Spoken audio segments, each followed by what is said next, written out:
3, 2, 1, action.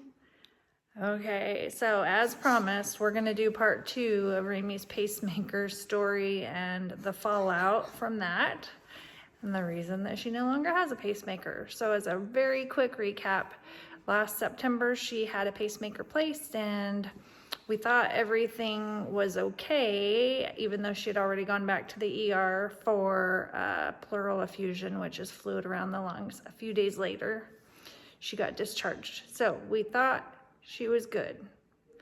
But about 2 weeks later, she started feeling a little off and was just sleeping and not really recovering like she should have. And do you remember some of your symptoms? I had a fever. I started getting red streaks. I think that's what you said. And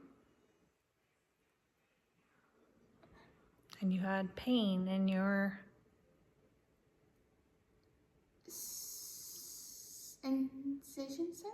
Yeah, so right where the incision was, she was having pain, and chest pain is always scary. So we took her to a local ER in the middle of the night, and they did a workup, and everything came back okay on her labs. So there wasn't really any reason for the pain that they could come up with. So they thought maybe she just had some fluid around her heart that was causing pain, told us to give her ibuprofen as needed and to head home. And so we headed home, but knowing that we were going to have to go somewhere else because they clearly hadn't found what the problem was. So we went home and packed up our bags, and the next day we headed to another ER. In Washington. And when we got to the ER, they immediately took us back, and seeing the streaking on her chest, started to do a workup for infection.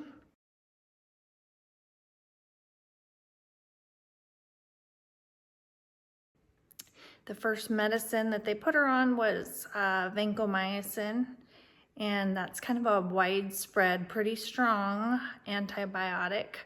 And do you remember what your reaction was to the vancomycin?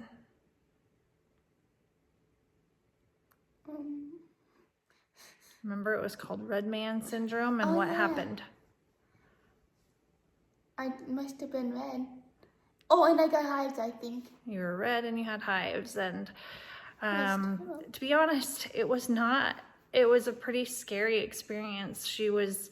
They drew lines around the redness on her chest and started the antibiotics, but it informed us right away that they had no idea what kind of infection it was, and they didn't know how it would respond, and they didn't know where it was coming from, if it was for sure from the pacemaker site or next or something else.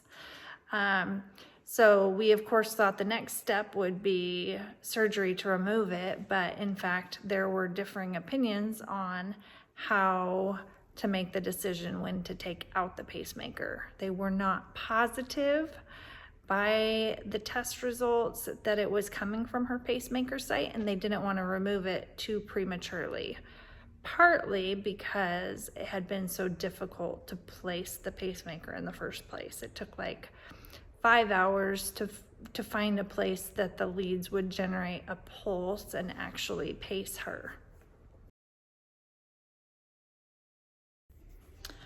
All right, this next part honestly has a little bit of trauma involved, because Raimey hadn't even fully heard this part of the story, but when she had her pacemaker eventually taken out, which was actually a couple days after that initial MRSA infection was determined, when they did the surgery to take it out, she is very susceptible to bleeds anyway, because she has another condition called acquired von Willebrand's disease, where her heart actually shears her blood cells. So she does already suffer from a bleeding condition and bloody noses, but as she was coming out of surgery and they went to take the tube out, she got really upset and kind of held her breath and started crying, and that caused her nose to start bleeding. Her nose started bleeding, but it wasn't just bleeding, it was like a hemorrhage that then caused clotting and everything to go right down her breathing tube, where her breathing tube had been removed, into her lungs. So in that moment, they had to basically go through and suck out all the blood and the clots out of her lungs. And unfortunately, it was a few minutes where she desatted between 20 and 40%, which is so incredibly low.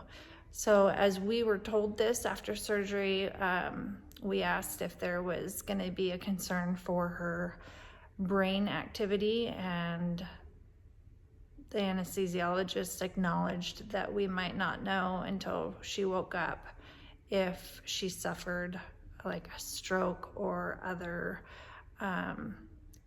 issue related to the low blood oxygen from that time. But we got to see her in the ICU, and in the ICU they did a whole lot of monitoring for a couple days while she was waking up. And fortunately, I could tell that her spunky little self, when she woke up, was waking up, because she wanted a donut almost immediately after awakening. And if you know Raimey, you know that that's a pretty good sign that she's feeling good if she wants a donut. I didn't know I wanted a donut. Did I get a donut though? You did get a donut. You got a maple bar. So it was very traumatic, but as you can see, she's okay, and she still has her sense of humor and loves her donuts.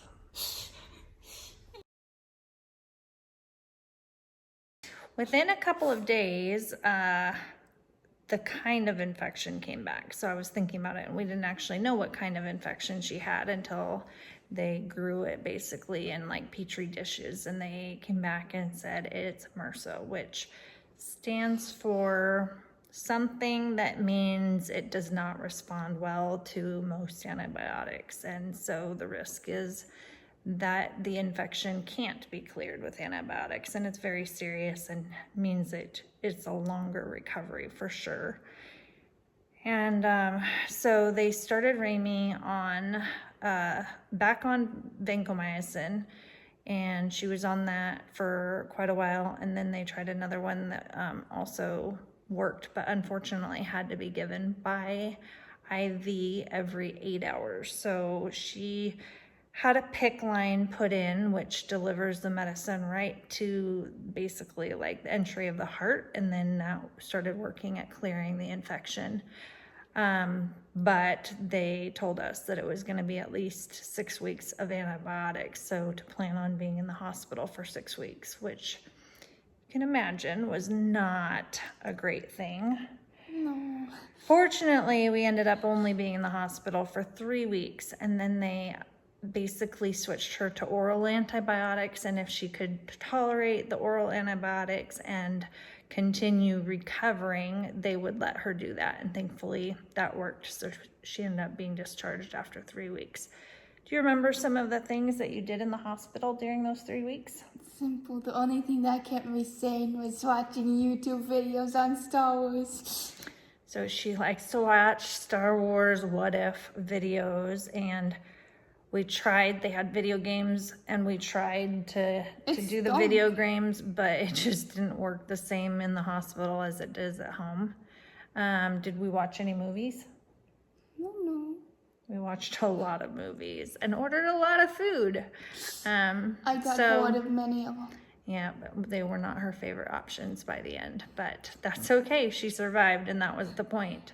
On chicken nuggets. Yeah. So fortunately, the pacemaker infection cleared, but we were back to point A, which was no pacemaker and still having a heart that had basically been going down into the 30s at night and going between sinus rhythm and junctional rhythm, which is not a good rhythm to be in for the health of the rest of your organs. It's not efficiently pumping the blood. So Sad to say, with no pacemaker, we're back to square one, and a year later, we're still sitting in square one. We've been very fortunate that Raimey's feeling okay, but she is in heart failure, which means she tires out very easily. She has some difficulty sleeping. Honestly, with typical things, she has a little harder time keeping up with her peers, and for a period of time was even in a wheelchair for a little while. So her sick sinus syndrome is definitely still impacting her, and we just are going to have to figure out a way to move forward from here. When you've had a MRSA infection, you're at high risk of MRSA coming back, is what we were told. We actually had multiple members of her team come in and talk to us about that. That basically a device that's been infected will kind of like leave little MRSA bacteria in the body, that even though her infection has cleared, she will always be at risk of getting an infection with any kind of a device implanted. So we're at a standstill. And do you want another pacemaker at any point in the future? No thanks. I'd kick it in the feet if I could. She seems to think that it was her not wanting the pacemaker that made it basically have to be taken out. And my body agreed with me. Yeah, so we're at a standstill. We're stuck and waiting for answers. On the plus side, we get a solo room. Yeah, the one plus side is she was sharing a room at the hospital that we were at.